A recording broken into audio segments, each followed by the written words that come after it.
Dans cette vidéo, on va parler de différentes stratégies d'augmentation de ton panier moyen en e-commerce. L'objectif est simple, tirer plus de revenus d'un trafic qui est déjà existant, donc augmenter directement tes bénéfices. Est-ce que tu es prêt? Prends un papier et un stylo et c'est parti. Chez The Deployer, on optimise ton taux de conversion et tes profits sur Shopify. Je te parie que je trouve en moins de 3 minutes 3 freins à la conversion sur ta boutique. Si tu veux en savoir plus, book un appel avec nous dans la description de cette vidéo. M'en veux pas si dans cette vidéo, parfois j'utilise le terme AOV, Average Order Value, c'est un autre terme pour parler de panier moyen ou de valeur moyenne de commande. Suivre ton AOV de très près va te permettre de mieux comprendre les habitudes d'achat de tes clients. Ce qui peut donc t'aider à déterminer une meilleure stratégie de pricing, une meilleure stratégie d'offre, une meilleure stratégie marketing de manière générale pour ta boutique. Évidemment, si tu suis cette data-là, ça te permettra aussi de suivre d'autres données qui sont ultra intéressantes et qui sont liées à ton AOV, à savoir ta fréquence de commande qui te permettra de calculer ta LTV et donc combien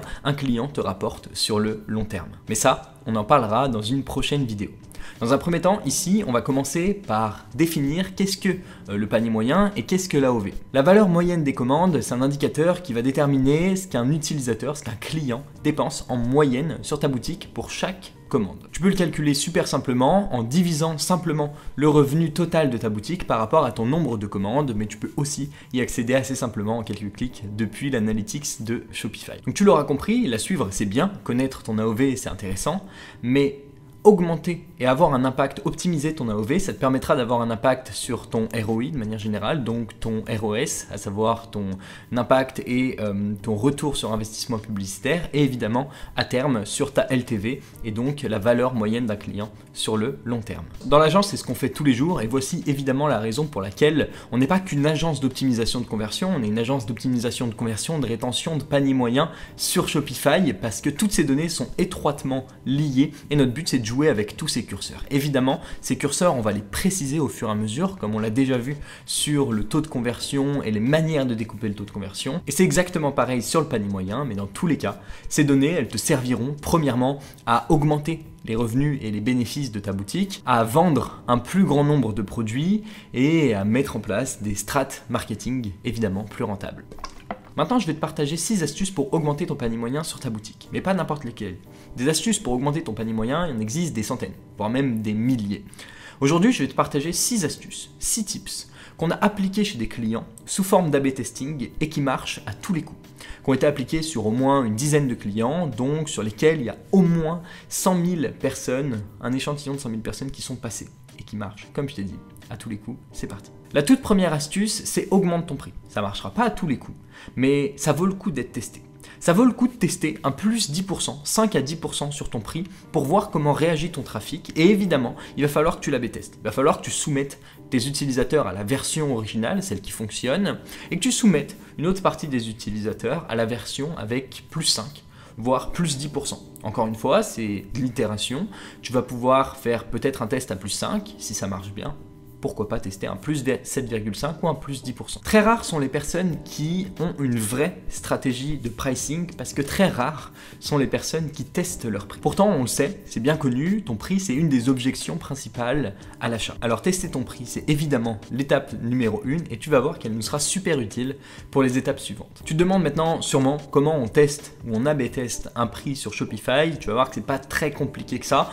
En réalité, il n'existe pas de méthode parfaite. On pourrait dupliquer des produits, faire un A/B test sur un thème et donc proposer le thème draft et le thème en ligne et tout, etc. Mais on ne va pas se prendre la tête avec la technique. Aujourd'hui, il y a des applications qui existent comme Dexter qu'on utilise nous en interne parce qu'on n'a pas de solution parfaite pour vraiment tester les prix. Dexter prendra sûrement des commissions sur tes commandes, je crois, pendant la période d'A/B test, créera peut-être des variantes de tes produits, etc. Mais au moins, tu auras cette donnée, tu sauras quel prix fonctionne le mieux et nous, c'est ce qu'on veut savoir. Je ne fais pas de partenariat avec Dexter ou quoi que ce soit, je te le dis, c'est simplement l'application que nous on utilise pour A/B tester des prix et pour toi, je te le jure que c'est important. Dans une strate de prix, on parle souvent de regrouper les peines et de séparer les gains.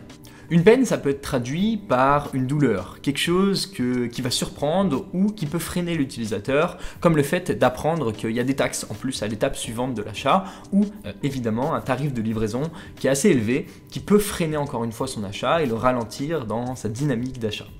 Un gain, ça peut être quelque chose qui va être ajouté en plus, comme un cadeau, un e-book ou n'importe quoi à ta commande que ton client va découvrir par surprise à l'étape suivante et qui peut encore une fois lisser un petit peu plus son parcours d'achat et le rassurer et l'engager justement à passer aux étapes suivantes. Dans cette partie, je vais te conseiller d'offrir la livraison et de challenger ton client pour aller la chercher. Je vais te conseiller de créer un minimum de commandes, généralement 30% de plus que ta valeur moyenne de commande. C'est quelque chose qu'on a testé, c'est quelque chose qui marche plutôt bien et qui est surtout réalisable pour l'utilisateur. On sait qu'en moyenne, il dépense 40 €, tu feras 40 plus 30% et ça déterminera ton seuil de livraison offerte pour évidemment les inciter assez facilement à aller dépenser plus et chercher cette livraison offerte. Techniquement, ce que tu vas faire, c'est que tu vas créer une barre d'annonce qui sera présente sur toutes les pages de ton site, qui sera cliquable, attention, et qui redirigera vers ton produit principal ou vers ta collection pour mettre l'utilisateur en mode shopping.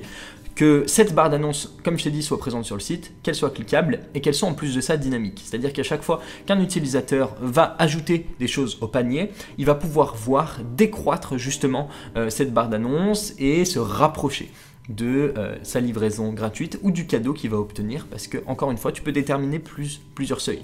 Tu peux prendre valeur moyenne de commande plus 30% et offrir la livraison, et puis à partir de 100, 150, 200 €, d'offrir quelque chose en plus.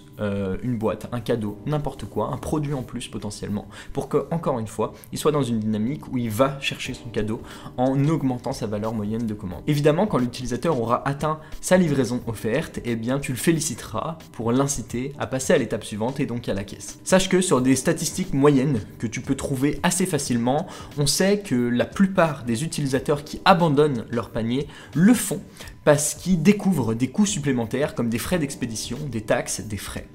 Et ça, c'est une des premières raisons pour laquelle ils abandonnent leur panier. Maintenant, si tu veux aller plus loin, comme je t'ai dit, tu pourras proposer des remises sur les prix et sur les commandes supérieures à un seuil spécifique. Par exemple, une fois qu'il aura atteint sa livraison offerte, eh bien, à 50 ou 20 ou 30 € de plus, tu lui offriras 15% de réduction en plus sur toute sa commande. Tu peux stacker des discounts avec des applications comme Volume Boost parce que tu ne peux pas faire de réduction cumulée en automatique sur Shopify, donc ça c'est important à noter. Mais bon, techniquement, si tu as déjà réussi à avoir une barre d'annonce qui est dynamique, tu trouveras un moyen de mettre en place des codes de réduction qui sont stackables. En troisième position, je vais te recommander de proposer des offres groupées. Tout le monde veut faire une bonne affaire, mais surtout, personne ne veut en louper une. Alors ton rôle, c'est de soumettre la bonne affaire à ne pas louper. Et pour ce faire, rien de mieux que les offres groupées. Ces offres, elles doivent être simples, elles doivent être complémentaires, elles doivent être basées sur de la donnée royalement pour proposer des articles qui sont cohérents, comme un t-shirt et un pantalon qui vont ensemble et qui sont souvent achetés ensemble par tes utilisateurs. En plus de ça, ils doivent être ajoutables ultra facilement au panier et évidemment bénéficier d'une petite remise ou d'une réduction si la personne achète l'ensemble. Comme je t'ai dit, attention à proposer des ensembles qui sont intelligents et pour ce faire, rien de mieux que de te baser sur les commandes existantes et sur les produits que tes utilisateurs ont l'habitude de commander ensemble. À la fin, tes clients et toi-même économiseront de l'argent parce que c'est des produits que tu vas packager ensemble qui seront expédiés en une seule fois et qui évidemment augmenteront ton AOV. Puis à la fin, si tu veux vraiment pousser le truc, parce qu'on a vu que l'étape 1 c'est de proposer l'ensemble, ensuite l'étape 2 ça pourrait être de proposer l'ensemble avec une réduction, ça se teste, et l'étape 3 ce serait de permettre à ton client de construire lui-même son pack en lui proposant des produits qu'il puisse ajouter facilement au panier. Attention à l'expérience utilisateur sur cette partie-là, c'est dans tous les cas plus ou moins du développement custom si tu veux avoir quelque chose qui colle réellement à ta charte graphique et au style de ton site web de manière générale. Si tu as des questions sur ce sujet-là, tu peux les poser dans les commentaires, sinon on jongle à la 4e étape. En 4, je te conseille et recommande de lancer un programme de fidélisation de clients. Plus 10 points pour un partage sur les réseaux sociaux, plus 2 points par euro dépensé sur le shop, plus 20 points s'il lâche un avis sur ton site, etc., etc. Mettre en place un programme de fidélité, c'est un excellent moyen d'établir des relations avec tes clients sur le long terme et de renforcer la fidélité de la marque. C'est aussi quelque chose que tu peux afficher à côté de ton prix. Par exemple, pour un nouveau client, tu vas pouvoir à chaque fois lui indiquer le nombre de points qu'il va gagner à chaque fois qu'il va passer une commande, qui peut aussi l'inciter à passer à l'achat s'il a déjà pour but de recommander ou si c'est des produits consommables par exemple, ça peut être pertinent. Donc chaque fois qu'un client achète un produit, il peut bénéficier de remises ou gagner des points qu'il peut échanger directement contre de l'argent, contre un coupon qui lui permettra de réduire son montant de commande et donc de potentiellement acheter plus. C'est une strat qui principalement, c'est vrai, te permettra d'augmenter la LTV, la valeur à vie de tes clients, mais évidemment aussi d'augmenter ton panier moyen et donc aussi directement ton taux de conversion parce que c'est lié. Parce qu'encore une fois, on réduit les douleurs en lui permettant d'avoir un avantage qui est propre seulement à lui-même et aux actions qu'il aura effectuées. Pour le setup, tu peux le faire assez simplement avec des apps comme Swell ou Smile ou même Yotpo qui le permet. Tu auras peut-être besoin de développement un peu custom par la suite pour personnaliser les interfaces utilisateurs, les comptes clients, etc.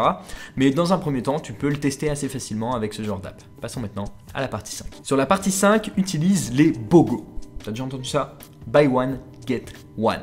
C'est quelque chose qui est très connu sur les magasins physiques, particulièrement aux States, mais ça peut te donner plein d'idées. Genre, achète-en un, obtiens le deuxième à moins 50%, 2 achetés, 1 offert, 1 acheté, 2 offerts, 2 achetés et un e-book gratuit avec ta commande, etc. Plein de techniques, de méthodes qui vont te permettre de challenger un petit peu ton utilisateur pour l'inciter à aller chercher justement ce cadeau ou cette remise ou ce produit supplémentaire. Tout le monde veut un cadeau et les gens sont plus enclins à faire un achat de manière générale s'ils savent qu'ils vont en obtenir un à partir d'un certain seuil. À toi de le définir. Tu peux le mettre directement sur ton produit, tu peux le mettre que sur certains produits, tu peux le mettre juste sur tes best-sellers. Si tu veux même aller plus loin, tu peux le mettre seulement sur la sortie du site ou sur un pop-up qui viendra après 45 secondes d'inactivité sur ton site. C'est des choses qui marchent super bien. Comme ça, de base, tu n'as pas de réduction et si l'utilisateur hésite un petit peu, tu viens avec cette offre qui est quasiment irrésistible et qui incitera ton utilisateur à agir. Le plus important dans tout ce que je te dis et dans ce que je suis en train de te dire maintenant, c'est que tu testes. Il faut itérer, il faut tester, c'est la méthode d'optimisation parce que c'est propre à ton produit, c'est propre à ton marché, c'est propre à ta boutique et tout ce qui marche chez les autres peut être une source d'inspiration qui marchera peut-être chez toi, mais peut-être pas. Et le seul moyen de le savoir, c'est de le tester et d'itérer.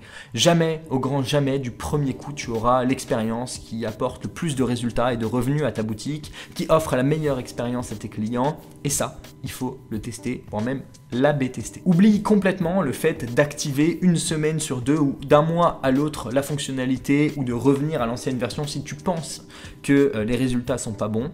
Il faut que tu l'A/B testes et j'en parle très bien dans cette vidéo. En numéro 6, tu vas proposer à tes clients des cross-sell ou plutôt one-click upsell. Des upsells qui vont se trouver sur le panier et que ton client pourra ajouter en un clic à sa commande avant juste de passer au checkout. Attention, encore une fois, on va en parler un tout petit peu plus en détail. Une strat de cross-sell ou de one-click upsell, ça implique de mettre en avant un produit que ton client il est susceptible d'acheter en fonction d'un produit qu'il a déjà ajouté à son panier par exemple. Donc en effet, c'est un produit qui se trouvera bien souvent sur ta page panier ou sur ton cart drawer. Quelque chose que tu peux ajouter en un clic et quelque chose qui est intelligent en fonction des produits qui sont dans le panier.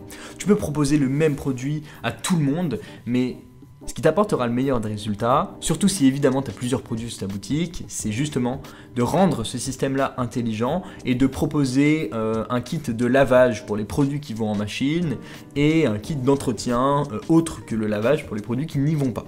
Ça peut être un exemple assez basique si tu fais du textile, mais évidemment il y en a des milliers d'autres et tu connais ta boutique mieux que moi à l'heure actuelle. Je mets vraiment l'accent là-dessus parce que la plupart des boutiques, surtout celles que je vois, proposent souvent le même produit et un produit qui n'est pas toujours le plus pertinent par rapport aux produits qui peuvent se retrouver et qui ont l'habitude de se retrouver dans le panier. Tu dois donc vendre de manière croisée, en un clic, tous les produits qui selon toi sont pertinents, après analyse par rapport aux produits et aux actions que l'utilisateur réalise pour avoir une sorte de parcours plus ou moins personnalisé. Évidemment, cette stratégie, elle se complète vachement avec toutes celles qu'on a vues depuis le début. Tu peux très bien proposer une livraison offerte à partir de 100 €, proposer un ensemble cohérent sur la fiche produit, puis permettre d'ajouter un accessoire rapidement sur le panier pour atteindre ce seuil de livraison offerte s'il n'a pas encore déjà été atteint et évidemment gagner plus de points de fidélité ou même des points de fidélité de manière générale pour le montant qui a été dépensé lors de cette première commande. C'est des offres, des points, des astuces qui fonctionnent comme je t'ai dit très bien ensemble. Maintenant attention de ne pas en abuser, je te vois déjà venir avec tes guirlandes et tes upsells, tes pop-up dans tous les sens.